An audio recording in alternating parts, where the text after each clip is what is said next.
Videohry sú dnes bežnou súčasťou života mnohých z nás. Sú súčasťou kultúry, spôsobom, ako sa ľudia spájajú, relaxujú a dokonca sa učia nové veci.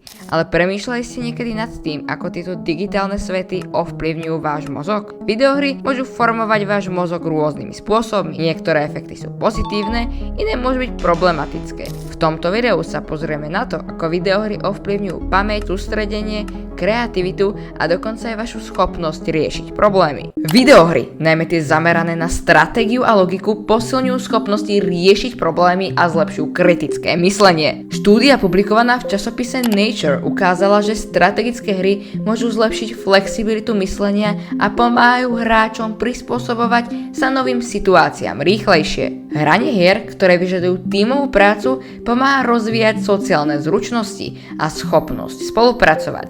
Výskum publikovaný v časopise Cyberpsychology, Behavior and Social Networking naznačuje, že online spolupráca podporuje sociálne väzby a posilňuje schopnosť komunikácie. Akčné a rytmické hry dokážu zlepšiť reflexy, koordináciu ruka-očí a priestorové videnie. Výskumy tiež ukazujú, že hráči akčných hier majú rýchlejšie reakčné časy a lepšiu schopnosť sledovať viac objektov naraz. Pravidelné hranie môže zvýšiť objem sivej hmoty v mozgu, čo vedie k lepšej pamäti a rozhodovacím schopnostiam. Napríklad výskum z University of California, Irvine, zistil, že hráči majú lepšie schopnosti orientácie, plánovania a priestorového vnímania. Niektoré hry podporujú neuroplasticitu, schopnosť mozgu adaptovať sa na nové situácie a učiť sa nové veci. Výskumy ukazujú, že hranie môže zlepšiť učiace schopnosti, najmä u starších ľudí, čím pomáha predchádzať kognitívnemu úpadku. Videohry môžu mať dokonca pozitívny vplyv na emocionálnu reguláciu. Relaxačné a príbehové hry môžu pomôcť hráčom lepšie zvládať stres a emócie. Štúdia vo Frontiers in Psychology ukázala, že určité hry môžu znižovať úroveň úzkosti a depresie. Napriek pozitívam majú hry aj svoje tienisté stránky. Nadmerné hranie môže viesť k závislosti a narušeniu spánkového cyklu. Štúdia Svetovej zdravotníckej organizácie varujú pred hernou závislosťou, ktorú klasifikovali ako oficiálnu poruchu.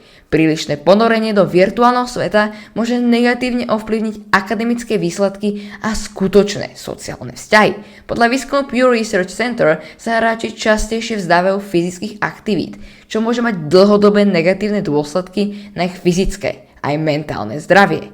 Niektoré násilné hry môžu u citlivých jedincov zvýšiť agresívne správanie. Výskum publikovaný v American Psychological Association však zdôrazňuje, že tento efekt nie je univerzálny a závisí od jednotlivca, jeho prostredia a osobností.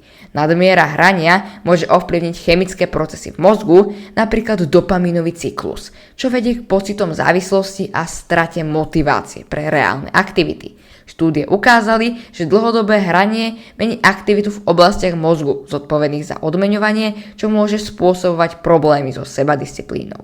Hry môžu tiež ovplyvniť schopnosť dlhodobého sústredenia. Rýchle zmeny a neustále stimuly môžu spôsobiť, že hráči majú problém sústrediť sa na monotónnejšie úlohy v reálnom svete, ako je štúdium alebo práca. Kľúčom je rovnováha. Hry môžeme využiť ako zdroj zábavy, vzdelania a relaxu, ak ich hráme s mierou. Plánujte si herný čas a nezabudnite na iné aktivity, pohyb, čítanie alebo stretávanie s priateľmi.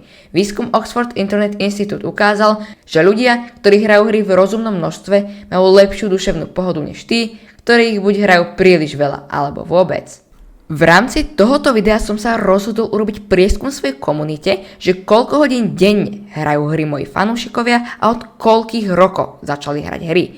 No a výsledky boli pre mňa dosť šokujúce, pretože až 45% zo 140 ľudí, ktorí doteraz odpovedalo, hrá hry 2 až 5 hodín denne, čo je podľa mňa fakt, že dosť veľa a 25% dokonca ešte viacej. Naopak, podľa tejto ankety 35% zo 130 opýtaných začalo hrať počítačové hry už v predškolskom veku, kedy sa váš mozog extrémne vyvíja a vtedy podľa mňa moc nie je dobré mu do toho zasahovať. Avšak môžu byť ešte horšie veci ako závislosť na hrách.